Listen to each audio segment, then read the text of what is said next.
Hey everybody, it's Glenn, back in this video with another episode of Confessions of an Ebayaholic, and in this episode I've scored myself a Marvel Legends Icons Venom.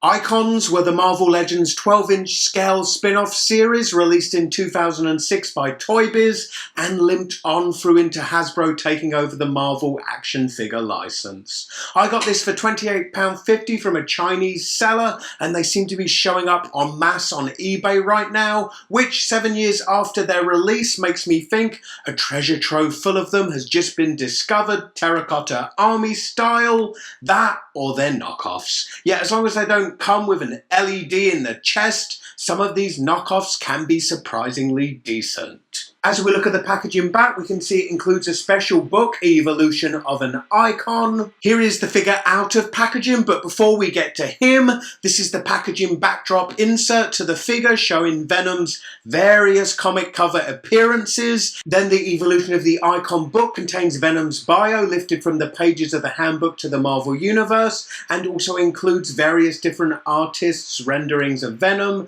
such as Todd McFarlane's iconic cover. Then all the lapping tongued, fanged awesomeness we've come to expect of Venom artwork over the years, plus a centerfold of a very different kind. Then a picture of Venom with a tongue so long he could use it to floss out spinach from in between his fangs. And I think this one here is probably my favourite picture of the book. Really captures the alien origins of the symbiote. Then we have Wolverine skewering Venom, why not? Like father, like son, here's Carnage, and so on and so on. And now as we return to looking at the figure, little did you know, but this is actually a double goodies episode of Ebayaholic, because I recently scored this display turntable as well, so you guys can get a better gawk at my action figures from now on in. Close up, and the action figure has a ton of sculpted, textured detail, embodying all that kind of stringy, veiny symbioteness, if that's a word.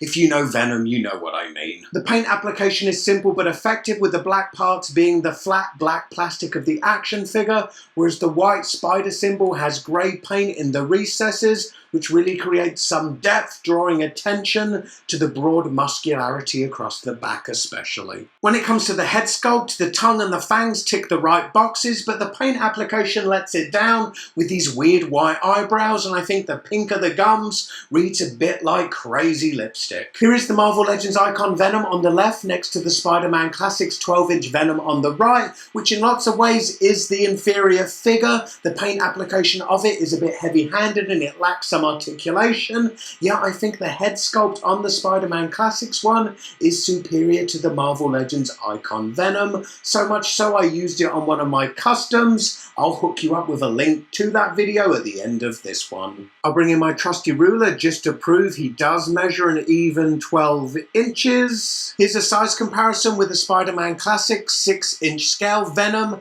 and the Marvel Legends Sentinel series first appearance Spider-Man.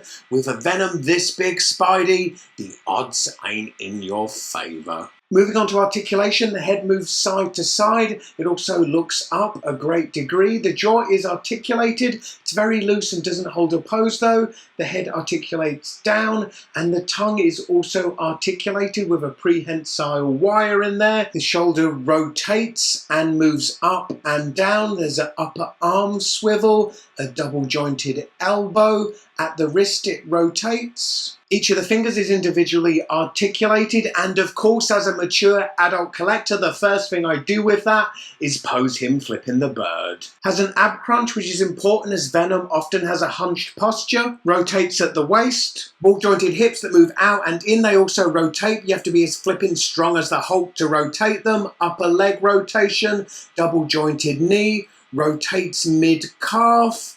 There's ankle articulation, moving backwards and forwards, and also toe articulation, and an ankle pivot. Anyway, if you'd like to see pretty much every Venom figure ever made in a special episode of Action Figure Evolution, you can do that by showing me and Venom some love by clicking the thumbs up button right now. And as ever, don't forget to also comment, rate and subscribe. Click this video for the previous episode of Confessions of an Ebayaholic, and as promised, click this video for my Venom custom action figure. Check out the description beneath this video for links to my Facebook, Twitter and Instagram. Click those links and connect with me there too. Hope to see you in my next video. Bye.